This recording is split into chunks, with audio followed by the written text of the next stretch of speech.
জয় মা চামুণ্ডা 11 আগষ্ট 2025 সোমবাৰৰ বিষয়ে আমি ৰাশিফল ক'বলৈ ওলাইছো। আজি হৈছে পক্ষ হিচাপত ভাদ মাহৰ কৃষ্ণ পক্ষৰ দ্বিতীয় তিথি পৰিছে। পক্ষ হিচাপত ভাদ মাহ পৰি গৈছে, কিন্তু আমাৰ অসমীয়া হিচাপত মানে পৰা নাই। অসমীয়া হিচাপত যেহেতু অসমীয়া ক্যালেন্ডাৰখন অকণমান বেলেগ হৈ যায়, তো অসমীয়া হিচাপত নাই পৰা। আজি হৈছে অসমীয়াৰ শাওণ মাহৰ দ্বিতীয় তিথি আৰু তৃতীয় তিথিৰ সংমিশ্ৰণ ঘটিব। আৰু আজি নক্ষত্ৰ থাকিব শতভিষা নক্ষত্ৰ দুপৰীয়া 1:01 আৰু তাৰ পিছত পৰিব পূৰ্বা ভাদ্ৰপদ নক্ষত্ৰ। আজি কৰণ পৰিব গড়কৰণ আৰু বনিষ্কৰণ আৰু যোগ পৰিব অতিগণ্ড যোগ। আৰু আজি অভিজিত মুহূৰ্তৰ সময় থাকিব 11:59 পৰা 12:52 দুপৰীয়ালৈকে। আৰু ৰাহুকালৰ সময়টো হ'ব পুৱা 7:27 পৰা 9:06 পুৱালৈকে। আৰু আজি পূৰ্ব দিশত দিশোলটো থাকিব। আজি দিনটোত যিসকল কন্যা পুষ্পিতা হ'ব তেওঁলোকৰ তুলনি বিয়াৰ যোগ হ'ব দুৰ্ভগা যোগ।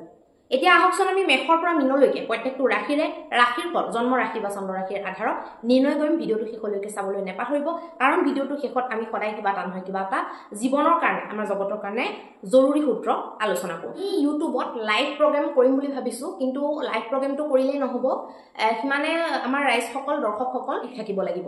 গতিকে দৰ্শকে যদি বিচাৰে, আপোনালোকে যদি বিচাৰে মই লাইভ মানে প্ৰগ্ৰেম কৰাটো ইউটিউবত এষ্ট্ৰলজিৰ লাইভ প্ৰগ্ৰেম, আৰু সেইটোত আপোনালোকৰ জন্মকুণ্ডলীৰ ৰিলেটেড প্ৰত্যেকজন ব্যক্তিৰ পৰা এটা এটা প্ৰশ্ন লোৱা হ'ব আৰু ফ্ৰীকে এটা উত্তৰ দিয়া হ'ব। ধৰক লাইভতে আপোনালোকে লাইভ চাই থাকিব, তেনেকুৱাতে ৰিপ্লাই দি থকা হ'ব। গতিকে তেনেকুৱা যদি আপোনালোকক প্ৰগ্ৰেম লাগে তেতিয়াহ'লে আপোনালোকে বেছিকে কমেণ্ট কৰক। কমেণ্টৰ ওপৰত ভিত্তি কৰি পেলাই মই এইটো ডিচিশ্যন ল'ম যে প্ৰগ্ৰেমটো কৰিম নে নকৰিম। অতি বেছি যদি কমেণ্ট আহে তেতিয়াহ'লে আমি সেই প্ৰগ্ৰেমটো সোনকালে লৈ আহিব পাৰিম। আৰু যদি কমেণ্ট নাহে তেতিয়া জানিম যে তেনেকুৱা লাইভ প্ৰগ্ৰেম নালাগে, ফ্ৰীত আপোনালোকে কোনো কুণ্ডলী ৰিলেটেড ভাগ্য ৰিলেটেড প্ৰশ্ন উত্তৰ নিবিচাৰে, তেনেকৈ ভাবি ল'ব লাগিব।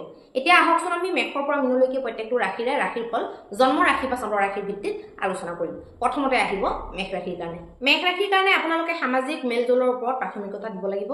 সামাজিকভাৱে আপোনালোকে যিমানে এক্টিভ থাকিব সিমানে আপোনালোকৰ পইচাৰ দুৱাৰ খুলিব, কাৰণ আল্টিমেটলি পইচা কোনে দিয়ে? সমাজে দিয়ে। যিকোনো এটা ব্যৱসায়ত সদায় সমাজেই আগুৱাই নিয়ে, সমাজেই পইচা দিয়ে। প্ৰডাক্টটোত দম থাকিব লাগিব, মানে প্ৰডাক্টটো ধৰক তেনেকুৱা হ'ব লাগিব য'ত নেকি ৰাইজে পইচা দিব, কিন্তু আল্টিমেটলি পইচাটো ৰাইজে দিয়ে। গতিকে ৰাইজৰ বা জনতাৰ যিটো স্থান সেইটোক আপোনালোকে বুজিব পাৰিব লাগিব। কিছুমান সৰু সৰু সমস্যা আজি আপোনালোকে বন্ধুবৰ্গ বা ঘৰুৱা মানুহৰ মানে পৰামৰ্শত আপোনালোকে ঠিক কৰিব পাৰিব। আৰু আজি আপোনালোকে পিতাতুল্য মানুহৰ পৰা উপদেশ পাব পাৰে, আৰু সেই উপদেশে আপোনালোকক কামত আহিব পাৰে। জীৱন সংগীৰ লগত গধূলি পৰত ওলাই যাবলৈ পাৰে, আৰু ওলাই যাবলৈ প্লেনিং কৰি পেলাই কিবা কামত ব্যস্ত হৈ যদি কেনেবাকৈ ওলাই যাব নাই পৰা বা কিবা হৈছে, তেনেকুৱাত আপোনালোকৰ জীৱন সংগীজন আপোনাৰ ওপৰত ৰুষ্ট হ'ব পাৰে। গতিকে যদি আপোনালোকে কৈ দিছে, যদি কথা দি দিছে যে গধূলি ওলাই যাম বুলি, নিশ্চিত ৰূপে আপোনালোকে সেইটো পূৰ্ণ কৰিবলৈ চেষ্টা কৰক, নহ'লে প্ৰব্লেম হ'ব। স্বাস্থ্য ঠিকে দেখুৱাইছে, ধনৰ দিশো আজি মোটামুটি ভালেই। প্ৰেমৰ ক্ষেত্ৰত বৰ এটা সুবিধাজনক আজি নাই দেখুওৱা। আৰু ব্যৱসায়ত আপোনালোকে ভাল ফল আজি পাব। বৈবাহিকত কথা দি পেলাই কথা নাৰাখিলে, মিছা কথা ক'লে, কম বুলি কৈ নক'লে, এনেকুৱা ধৰণৰ যদি আপোনালোকে কৰে তেনেকুৱা হ'লে প্ৰব্লেম আহিব পাৰে, ৰিলেশ্যনশ্বিপৰ মাজত প্ৰব্লেম আহিব পাৰে। আপোনালোকৰ ভাগ্যাংকটো হ'ব আজিৰ দিনটোত 1 নম্বৰ। এতিয়া আহকচোন আমি বৃষ ৰাশিৰ বিষয়ে আলোচনা কৰিম। বৃষ ৰাশিৰ কাৰণে আজি আপোনালোকৰ উৰ্জাৰ স্তৰটো মেইনটেইন হৈ থাকিব। আপোনালোকে যিটো কাম কৰিম বুলি ভাবিব সেই কামটোত আপোনালোকে উৰ্জা শক্তিটো লগাব পাৰিব। খৰচ বৃদ্ধি হ'ব পাৰে। খৰচ বৃদ্ধি এইকাৰণেও হ'ব পাৰে যে কিবা ডাঙৰ এটা সমূহত ধৰক আপুনি পাৰ্টিচিপেট কৰিছে বা তাত আপোনালোকে অংশীদাৰ হিচাপে আছে, সেইকাৰণেও আপোনালোকৰ খৰচ পাতি বাঢ়ি যাব পাৰে। আজি আপোনালোকে মেণ্টেল ষ্ট্ৰেছৰ পৰা মুক্তি পাবলৈ হ'লে নিজে ভাল লগা ভাল পোৱা কিছুমান কাম কৰক। প্ৰকৃতিৰ বুকুত আশ্ৰয় ল'বলৈ চেষ্টা কৰক, তেতিয়া আপোনালোকৰ কাৰণে ভাল হ'ব। আজি আপোনালোকৰ স্বাস্থ্য ক্ষেত্ৰত ভালে দেখুৱাইছে। মনটো আপোনালোকৰ আজি খুব এক্টিভ হৈ থাকিব। আৰু লগতে ধনৰ দিশটো কিন্তু আজি ভাল নহয়। ধন আপোনালোকে যদি নিৱেশ কৰিম বুলি ভাবিছে তেতিয়াহ'লে আজিৰ দিনটোত নকৰাটোৱে ভাল হ'ব। পৰিবাৰ মধ্যত বৰ এটা সন্তুষ্টি নাই দেখুওৱা। আজি কিবা নহয় কিবা চলি থাকিব পৰিয়ালৰ মাজত, যিটোৱে নেকি আপোনালোকক মানসিক অন্তৰ্দ্বন্দ্বত ভুগিবলৈ মজবুৰ কৰিব পাৰে। প্ৰেমৰ ক্ষেত্ৰতো আজি বিশেষ শুভ বুলি ক'ব নোৱাৰে। আজি কোনো ধৰণৰ প্ৰেম প্ৰস্তাৱ আপোনালোকে নিদিব। কোনো ধৰণৰ মহত্বপূৰ্ণ ডিচিশ্যন ল'বলগীয়া কাম আজি নকৰিব। ব্যৱসায়স্থলীত অত্যন্ত উত্তম ফল পাব।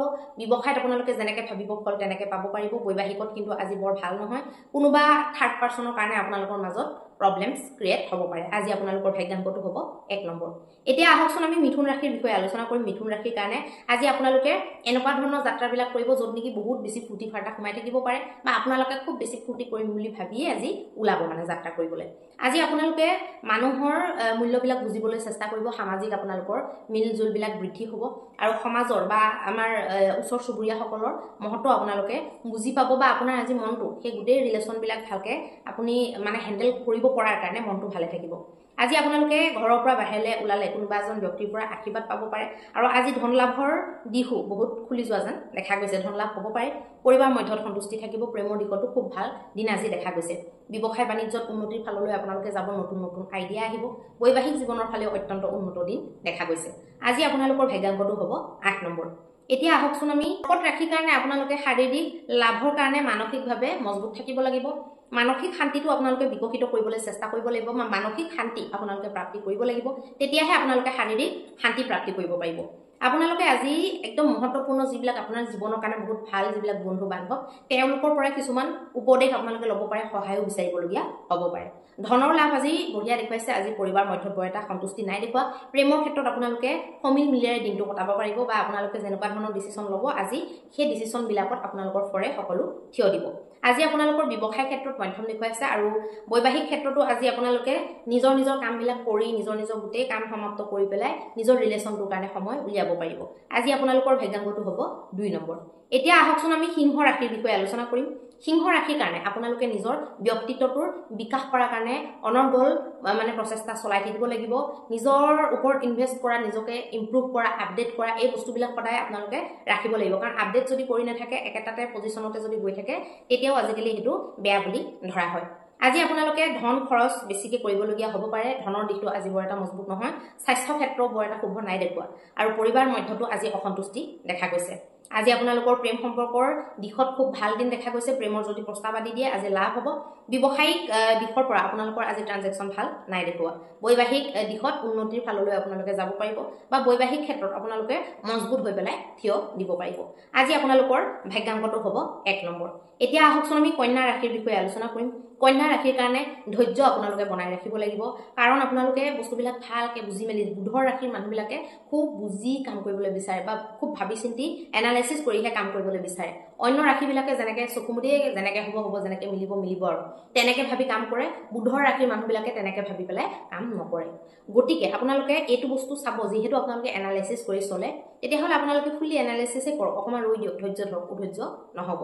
পৰিবাৰ মধ্যত সন্তুষ্টি আপোনালোকৰ থাকিব। প্ৰেমৰ ফালৰ পৰা আপোনালোকে খুব ভাল এটা দিন বুলি ক'ব পাৰি। ব্যৱসায় বাণিজ্যৰ ক্ষেত্ৰত বৰ এটা ভাল নহয়। বৈবাহিক দিশতো আপোনালোকৰ আজি দিনটো ভালেৰে পাৰ হ'ব। বৈবাহিকৰ ফালৰ পৰা একো আমনি আপোনালোকে পাবলগীয়া নহয়। আজি আপোনালোকৰ ভাগ্যাংকটো হ'ব 8 নম্বৰ। তুলা ৰাশিৰ বিষয়ে আলোচনা কৰিম। তুলা ৰাশিৰ কাৰণে বন্ধু বৰ্গৰ কোনোবা এজনে আজি আপোনালোকক এনেকুৱা মানুহৰ লগত চিনাকি কৰাই দিব পাৰে, যিজনে আপোনালোকৰ জীৱনত প্ৰভাৱ বিস্তাৰ কৰিব পাৰে। আজি আপোনালোকে ভালকৈ ভাবি চিন্তি পেলাই কামবিলাক কৰক আৰু যাৰ আপোনালোকে আইডিয়াটো ধৰক বুজিছে বা আপোনালোকৰ আইডিয়াটো তেওঁলোকৰ বেলেগৰ এজনৰ আইডিয়া আপোনালোকৰ যদি ভাল লাগিছে আৰু সেইজনৰ আইডিয়াৰ ওপৰত যদি আপুনি ফুল্লি ফ'কাছ কৰিব পাৰে বা এপ্লাই কৰিব পাৰিম বুলি ভাবিছে, তেতিয়াহ'লে সেইটোৰ ওপৰত এটা আপোনালোকে ভালকৈ লিখিত ৰূপে এটা ভালকৈ মডেল এটা বনাই লওক। বনাই পেলাই সেই আইডিয়াটোৰ ভালবিলাক আৰু বেয়াবিলাক দুইটা দিশ আপোনালোকে লিখক। দুইটা দিশ লিখিলে কি হ'ব, আপোনালোকৰ বস্তুটো ক্লিয়াৰ হ'ব। সেইটো কৰিলে আপোনালোকে সব ক্ষেত্ৰতে আপোনালোকে সেইটো কৰিব পাৰে। নোট বনোৱা কামটো, তেতিয়া আপোনালোকৰ বস্তুবিলাক ক্লিয়াৰ হয়। নোট নবনোৱাৰ কাৰণে আমাৰ বহুত বস্তু ক্লিয়াৰে নহয়। আজি আপোনালোকে ধনৰ ক্ষেত্ৰত বৰ ডাঙৰ ডিচিশ্যন নল'ব। স্বাস্থ্য ঠিকেই দেখুৱাইছে। পৰিবাৰ মধ্যত সন্তুষ্টি থাকিব। প্ৰেমৰ ক্ষেত্ৰতো খুব উন্নতিৰ ফাললৈ আপোনালোকে যাব পাৰিব। প্ৰেমৰ ক্ষেত্ৰত উন্নতি বুলি ক'লে আপোনালোকৰ মাজত ভাল এটা ৰিলেশ্যনশ্বিপ থাকিব, ইজনে সিজনক ভালকৈ বুজিব। প্ৰেমৰ এই ৰিলেশ্যনটোক বিবাহৰ ফালে আপোনালোকে লৈ যোৱাৰ তৈয়াৰী কৰিব পাৰিব। নিজৰ কেৰিয়াৰত আপোনালোকে ফ'কাছ কৰিব পাৰিব। কিছুমান মানুহকে এনেকুৱা প্ৰেম কৰিছে বুলি একো ভাল বস্তু ফ'কাছে কৰিব নোৱাৰে, কেৰিয়াৰ পঢ়া শুনা ক'তোৱে ফ'কাছ কৰিব নোৱাৰা হৈ যায়। কিন্তু আচলতে প্ৰেম কৰাৰ পিছতো যদি আপোনালোকে নিজৰ কেৰিয়াৰত যদি ফ'কাছ কৰিব পাৰিছে, নিজৰ কাম যদি দৈনন্দিন টাইমমতে আপোনালোকৰ হৈ গৈছে, তেতিয়াহ'লে সেইটো আপোনালোকৰ প্লাছ পইণ্ট যে প্ৰেমটোৱে আপোনালোকৰ কোনো ছাকচেছৰ মাজত বাধা হিচাপে হৈ নাই অহা। আপোনালোকে গ্ৰ' কৰিব পাৰিব তেনেকুৱা ক্ষেত্ৰত। ব্যৱসায়স্থলীটো আপোনালোকৰ ভাল দেখুৱাইছে। আপোনালোকে ব্যৱসায়ৰ আইডিয়া আপোনালোকে এপ্লাই কৰাৰ কথা ভাবিব পাৰে বা আইডিয়াটো আপোনালোকে এনালাইচিছ কৰিব পাৰে। বৈবাহিক জীৱনৰ ক্ষেত্ৰত শুভ দেখুৱাইছে। আজি আপোনালোকে বুজাবুজিৰ মাজেৰে দিনটো পাৰ কৰিব, ভ্ৰমণ আদিত যোৱাৰ সম্ভাৱনা দেখা গৈছে। আজি আপোনালোকৰ ভাগ্যাংকটো হ'ব 1 নম্বৰ। এতিয়া আহকচোন আমি বৃশ্চিক ৰাশিৰ বিষয়ে আলোচনা কৰিম। শাৰীৰিক বেমাৰবিলাক হোৱাৰ আজি সম্ভাৱনা দেখা গৈছে। শাৰীৰিক বেমাৰবিলাক হোৱাত আপোনালোকৰ নিজৰো হাত থাকিব পাৰে, নিজৰো বহুতবিলাক ভুল থাকিব পাৰে। মানুহবিলাকে ইগন'ৰ কৰে, বস্তুবিলাক গুৰুত্ব নিদিয়ে, কিন্তু মানুহৰ সৰু সৰু ভুলৰ পৰাই কিছুমান বেমাৰ এনেই হৈ যায়, যাৰ নহ'বলগীয়া তাৰো হৈ যায়। ফৰ এক্সাম্পল ৰাতি তিয়ঁহ খোৱাটো বেয়া, কিন্তু আমাৰ বেছিভাগ মানুহে চালাডত ৰাতি তিয়ঁহ খাই দিয়ে। ৰাতি দৈ খোৱাটো বেয়া বুলি কৈছে, কিন্তু বহুতে কয় মানে ক'বলৈ বিচাৰে যে গুড় দি বা চেনি দি পেলাই খালে একো নহয়, কিন্তু দৈটো খোৱাই বেয়া, আয়ুৰ্বেদ মতে মানা কৰা আছে। তেনেকৈ এতিয়া ধৰক অষ্টমীৰ দিনা নাৰিকল নাখাবলৈ কয়, কিন্তু বহুতে মানে এনেকৈ প্ৰশ্ন কৰে যে ক'ত লিখা আছে কি কাৰণে খাব নালাগে। আৰে অষ্টমীৰ দিনা নাৰিকল বৰ্জিত, সেইকাৰণে জন্মাষ্টমীৰ দিনা নাৰিকল নাখায়, কিন্তু বহুতে কি কৰে জন্মাষ্টমীৰ দিনা আকৌ নাৰিকলটো খাই দিয়ে। এতিয়া সেইটো কয় যে মানে প্ৰত্যেক অষ্টমীতে আচলতে খাব নালাগে নাৰিকল, কেঁচা যিটো পানী থকা নাৰিকল সেইটো কথা কোৱা হৈছে, সেইটো প্ৰত্যেক অষ্টমীতে খাব নালাগে। কিবা এটা কাৰণ আছে ভিতৰুৱা, হয়তো সেই বস্তুটোত এনেকুৱা কিছুমান বস্তু জেনেৰেট হয় সেইটো তিথিলে, যিটো আমাৰ শৰীৰৰ কাৰণে হয়তো বেয়া, তেনেকুৱা হ'ব পাৰে। বেলেগ আৰু কি বৈজ্ঞানিক কাৰণটো প্ৰত্যেকটোতে আছে, আমাৰ সনাতনৰ প্ৰত্যেকটো বস্তুতে বৈজ্ঞানিক কাৰণ আছে। বিজ্ঞান বুলি শব্দটো পিছত ওলাইছে, কিন্তু বিজ্ঞানসন্মতই আমাৰ সনাতন ধৰ্মটো, সেইটো আকৌ বহুতে নাজানে। বিজ্ঞান বস্তুটো মেইন আৰু বাকীবিলাক চব ফেল, এনেকুৱা ভাবে মানুহবিলাকে। স্বাস্থ্য আপোনালোকৰ ঠিকে থাকিব, ধনৰ দিশত আজি কোনো ধৰণৰ ডিচিশ্যন নল'ব, পৰিবাৰ মধ্যত সন্তুষ্টি থাকিব, প্ৰেমৰ ক্ষেত্ৰতো আপোনালোকে আজি আগুৱাই যাব পাৰিব, সকলো ধৰণৰ ডিচিশ্যন আপোনালোকে আজি ল'ব পাৰিব, বা বিবাহৰ কথাও আপোনালোকে আলোচনা কৰিব পাৰিব। ব্যৱসায়িক ক্ষেত্ৰত আজি বৰ এটা ভাল নাই দেখুওৱা, আৰু আজি আপোনালোকৰ বৈবাহিক জীৱনৰ ক্ষেত্ৰত উন্নত মানদণ্ডৰ সুখৰ সংসাৰ দেখা গৈছে। আজি আপোনালোকৰ ভাগ্যাংকটো হ'ব 3 নম্বৰ। এতিয়া আহকচোন আমি ধনু ৰাশিৰ বিষয়ে আলোচনা কৰিম। ধনু ৰাশিৰ কাৰণে আজি আপোনালোকে নিজৰ ব্যক্তিত্বটো বিকশিত কৰাৰ কাৰণে চেষ্টা কৰিব, আৰু মানুহৰ মাজত আপোনাৰ পাৰফিউমৰ নিচিনাকৈ ব্যক্তিত্বটো বিয়পি পৰিব বা আকৰ্ষিত হ'ব আপোনাৰ প্ৰতি মানুহবিলাক। গতিকে যিকোনো কামত আপোনালোকে বৰ দৌৰাদৌৰি নকৰিব, বিশেষকৈ নিৱেশৰ ক্ষেত্ৰত বৰ সাৱধান হ'ব। পৰাপক্ষত আজি নিৱেশ নকৰিব, স্বাস্থ্য ঠিকেই দেখুৱাইছে, পৰিবাৰ মধ্যত মধ্যমীয়া দিন দেখুৱাইছে, প্ৰেমৰ ক্ষেত্ৰত আজি বৰ এটা ভাল নাই দেখুওৱা, ব্যৱসায়ত চবতছে ভাল দেখুৱাইছে, ব্যৱসায়ত আজি আপোনালোকে যদি অকণমান ফ'কাছ দিয়ে ভাল লাভৰ সম্ভাৱনা দেখুৱাইছে। বৈবাহিক জীৱনতো বৰ এটা শুভ নহয়, বৈবাহিকত কিছুমান সৰু সুৰা কথাৰ কাৰণে আজি চিন্তাগ্ৰস্ততা আহিব পাৰে। আজি আপোনালোকৰ ভাগ্যাংকটো হ'ব 9 নম্বৰ। এতিয়া আহকচোন আমি মকৰ ৰাশিৰ বিষয়ে আলোচনা কৰিম। মকৰ ৰাশিৰ আপোনালোকে দীঘলীয়া সময়ৰ পৰা ভাগৰ যেন অনুভৱ কৰি আছিলে, সেই বস্তুবিলাক আজি আৰাম কৰি পেলাই পলুৱাবলৈ চেষ্টা কৰক। সেই ভাগৰ লাগি থকা ভাৱটো আপোনালোকে আঁতৰাবলৈ চেষ্টা কৰক, নহ'লে আপোনালোকে কোনো কামতে ভালকৈ মন বহাব নোৱাৰিব। স্থায়ী কিছুমান সমস্যা যিবিলাকৰ আপোনালোকে স্থায়ী সমাধান পাবলৈ বিচাৰে, সেইবিলাকৰ ওপৰত আপোনালোকে নিজৰ জীৱন শৈলীত আপোনালোকে গুৰুত্ব দি পেলাই নিজৰ জীৱনত কিছুমান আপডেট কৰিলে বা কিছুমান ইম্প্ৰুভমেণ্ট আনিলে সেইবিলাকৰ পৰা আপোনালোকে স্থায়ীভাৱে সমাধান পাব পাৰিব। সেই বস্তুবিলাক খালি আপোনালোকে ভালকৈ অতি সূক্ষ্মভাৱে আপোনালোকে এনালাইচিছ কৰাটো দৰকাৰ, তেতিয়া আপোনালোকৰ ভুলবিলাক ওলাই পৰিব। আজি আপোনালোকৰ অস্থিৰ মনোবৃত্তিবিলাক সলাবলৈ চেষ্টা কৰিব, সেই অস্থিৰতাটো আপোনালোকে স্থিৰতালৈ কনভাৰ্ট কৰিবলৈ চেষ্টা কৰিব। কিছুমান ভাল লগা কামতে হওক আপোনালোকে ফ'কাছ কৰিবলৈ চেষ্টা কৰিব, কাৰণ বেয়া লগা কামতটো ফ'কাছ নবহে, ভাল লগা কামতটো অকণমান ফ'কাছ বহিব, অকণমান একাগ্ৰতাৰ প্ৰেক্টিছটো হৈ যাব। স্বাস্থ্য ঠিকে দেখুৱাইছে, ধনৰ দিশ মজবুত, পৰিবাৰ মধ্যত বৰ এটা শুভ নহয়, প্ৰেমৰ ক্ষেত্ৰত মধ্যম দিন, ব্যৱসায় বাণিজ্যত আপোনালোকে আগুৱাব পাৰিব, আপোনাৰ আইডিয়াবিলাকে কামত আহিব, বৈবাহিক ক্ষেত্ৰতো মধ্যম স্থিতি দেখা গৈছে। আজি আপোনালোকৰ ভাগ্যাংকটো হ'ব 9 নম্বৰ। এতিয়া আহকচোন আমি কুম্ভ ৰাশিৰ বিষয়ে আলোচনা কৰিম। কুম্ভ ৰাশিৰ কাৰণে ৰচনাত্মক কামবিলাক কৰি পেলাই আপোনালোকে শান্তি লাভ কৰিব। আজি ভাই ভনীয়ে আপোনালোকৰ পৰা আৰ্থিক সহায় বিচাৰিব পাৰে, নিজে ভালকৈ এনালাইচিছ কৰি কাৰ স্বভাৱ চৰিত্ৰ কেনেকুৱা সেইটো চাই পেলাই, কাৰ ব্যক্তিত্ব কেনেকুৱা চাই লৈ পেলাই আপোনালোকে সেইটো ডিচিশ্যন ল'ব যে হেভি এমাউণ্ট দিব লাগে নে নালাগে, বা সৰু এমাউণ্ট হ'লেও আপুনি ঘূৰাই নিদিলেও আপোনাৰ ক্ষতি কিমান হ'ব, সেই বস্তুবিলাক আপোনালোকে চাই চিতিহে আপোনালোকে হেল্প কৰিব। মই হেল্প নকৰিবলৈ বুলি কোৱা নাই, কিন্তু ভালকৈ ভাবি চাই ল'ব। কেতিয়াবা লোকক হেল্প কৰিবলৈ গৈ পেলাই নিজেও বিপদত পৰে, বহুত দিন 9 মাহ 10 মাহ বছৰ দিনলৈকে বিপদ হৈ যায়, তো তেনেকুৱা আপোনালোকে নকৰিব। আৰ্থিক ক্ষেত্ৰত আজি মধ্যম স্থিতি থাকিব, স্বাস্থ্য ঠিকে দেখুৱাইছে, পৰিবাৰ মধ্যত সন্তুষ্টি থাকিব। প্ৰেমৰ ক্ষেত্ৰত আজি আপোনালোকৰ সৰু এটা ভুলে গণ্ডগোল লগাব পাৰে, কিন্তু ভুলটো যে হ'ব আপোনালোকে ধৰক গমো নাপায় বা হৈছে বুলিও গম নাপায়, কিন্তু প্ৰব্লেম ক্ৰিয়েট হ'ব। ব্যৱসায় ভিত্তিক আপোনালোকৰ মধ্যম স্থিতি থাকিব, আৰু বৈবাহিকত আজি দুইজনৰ মাজত কিছুমান সৰু কথাৰ কাৰণে বিবাদ উৎপন্ন হ'ব পাৰে, ইজনে সিজনক ভুল বুলি ক'ব পাৰে। সেইটো হ'লেই প্ৰব্লেমটো আহি যায়, ইজনে সিজনক যেতিয়া তুমি ভুলকৈ লাগে তেতিয়া প্ৰব্লেমটো আহি যায়। আজি আপোনালোকৰ ভাগ্যাংকটো হ'ব 7 নম্বৰ। এতিয়া আহকচোন আমি মীন ৰাশিৰ বিষয়ে আলোচনা কৰিম। মীন ৰাশিৰ কাৰণে বন্ধুবৰ্গই আজি আপোনালোকক কিবা নহয় কিবা হেল্প কৰিব পাৰে, নহ'লেতো এনেকুৱা মানুহক চিনাকি কৰাই দিব পাৰে যাৰ পৰা আপুনি হেল্প পাব পাৰে। আজি আপোনালোকৰ কিছুমান অজ্ঞাততাই আজি কিছুমান বস্তু আপোনাৰ ফালে টানি অনাৰ কাৰণে চাবি হিচাপে কাম কৰিব, সম্ভাৱনাও দেখা গৈছে। আজি আপোনালোকে জীৱন সংগীৰ লগত যদি কাজিয়া কৰে বা বিবাদ কৰে বা তৰ্কাতৰ্কি কৰে, তেতিয়াহ'লে আপোনালোকে মানসিকভাৱে আজি ভাগৰুৱা হৈ যাব আৰু বহুত ডিপ্ৰেছ হৈ যাব। সেইকাৰণে পৰাপক্ষত বাণী সংযম কৰি পেলাই কাজিয়া নহয়, যাতে বিবাদ যাতে নহয়, তৰ্কাতৰ্কিও যাতে নহয়, সেইটো সাৱধান হ'ব। স্বাস্থ্য ঠিকেই দেখুৱাইছে, ধনৰ দিশ আজি অত্যন্ত মজবুত, ধনৰ ফালৰ পৰা কিবা এটা সুখবৰ আহিব পাৰে। পৰিবাৰ মধ্যত বৰ এটা শুভ ফল নাই দেখুওৱা, প্ৰেমৰ ক্ষেত্ৰত উন্নতিৰ ফাললৈ দেখা পোৱা গৈছে যোৱা, আৰু আজিৰ দিনটোত ব্যৱসায় বাণিজ্যৰ ফালে আপোনালোকৰ বিশেষ এটা ভাল ফল নাই দেখুওৱা। বৈবাহিকত আপোনালোকে ভবা মতে কামবিলাক হ'ব, ঘৰৰ বহুতবিলাক কাম হ'ব, আৰু ঘৰৰ কিছুমান মহত্বপূৰ্ণ ডিছকাশ্যন আজি কৰিব পাৰিব। আজি আপোনালোকৰ ভাগ্যাংকটো হ'ব 5 নম্বৰ। এতিয়া আহকচোন মই আমাৰ এটা বিশেষ প্ৰডাক্ট যিটো কথা হয়তো যিসকল নতুন দৰ্শক আহিছে তেওঁলোকে হয়তো নাজানিব পাৰে মই আপোনালোকক জনাই দিওঁ যে নিগেটিভ এনাৰ্জি ৰিমুভাৰ এটা আমাৰ ধুনা পাউডাৰ আছে সেই ধুনা পাউডাৰটো আপোনালোকে আমাৰ নম্বৰত যোগাযোগ কৰি পেলাই ঘৰত হোম ডেলিভাৰী প্ৰাপ্তি কৰিব পাৰে ঘৰৰ বাস্তু দুখ গ্ৰহৰ দুখ বহুদিনীয়া যিকোনো নিগেটিভ এনাৰ্জি ঘৰত সোমাই থকা বা গম নাই পোৱা ধৰক আপোনালোকে ঘৰত কিবা এটা সময়তে খুব কাজিয়া হয় বা ঘৰত এনি টাইম কিবা এটা নহয় কিবা এটা চলি থাকে এনি টাইম বেমাৰ হৈ থাকে এনি টাইম মন চনবিলাক বেয়া হৈ থাকে ঘৰৰ বাহিৰত থাকিলে ভাল লাগে ভিতৰলৈ আহিলে বেয়া লাগে তেনেকুৱা যিবিলাক প্ৰব্লেমছ যিবিলাকক আমি নৰ্মেলি নিগেটিভ এনাৰ্জি বুলি কওঁ সেইবিলাক আঁতৰাবৰ কাৰণে এই ধুনা পাউডাৰটো আপোনালোকে ইউজ কৰিব পাৰে 51 বিধ আয়ুৰ্বেদিক ঔষধি ভীমসেনী কৰ্পূৰ আৰু আমাৰ খোৱা ঘিউৰ দ্বাৰা দেশী ঘিউৰ দ্বাৰা তৈয়াৰী এই প্ৰডাক্টটো হয় তাত আপোনালোকে ধুনাৰ কাৰণে যেনেকৈ আপোনালোকে নাৰিকলৰ বাকলি চাকলি দি প্ৰিপেয়াৰ কৰে তেনেকৈ প্ৰিপেয়াৰ কৰি পেলাই আমাৰ এই ধুনা পাউডাৰটো অন্য নৰ্মেল ধুনাৰ ঠাইত নৰ্মেল ধুনাটো আপোনালোকে দিব নালাগে আমাৰ এই নিগেটিভ এনাৰ্জি ৰিমুভাৰ পাউডাৰটো দিব লাগে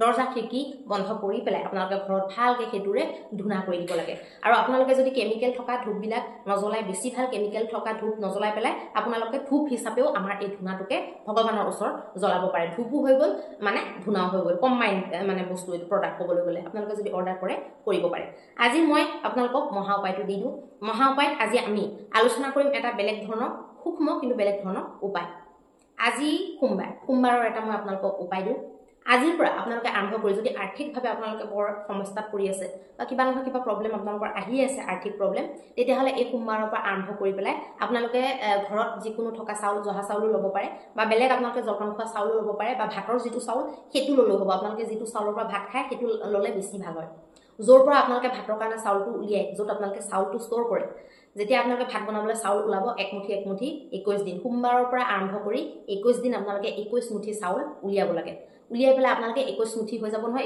এক মুঠি দুই মুঠিতে আপোনালোকে এটা পাত্ৰত বা ক'ৰবাত থৈ যাব এটা পলিথিনত 21 দিনৰ মূৰত 21 মুঠি চাউল হ'ব সেই 21 মুঠি চাউল আপোনালোকে বনাব লাগিব বনাই পেলাই দৈ চেনি আৰু চাউলৰ মিশ্ৰণ তৈয়াৰ কৰি পেলাই শিৱ মন্দিৰত আপোনালোকে প্ৰসাদ হিচাপে ভোগ লগাব লাগে ভোগ লগাই পেলাই মানুহ য'ত আহি থাকে আৰু তেনেকুৱা মন্দিৰত আপোনালোকে দিব আৰু মানুহক যাতে বিতৰণ হৈ যায় তেনেকৈ আপোনালোকে দি দিব লাগে এইটো আপোনালোকে কৰি চাবচোন অত্যন্ত শুভ ফল লাভ কৰিব পাৰিব ধন্যবাদ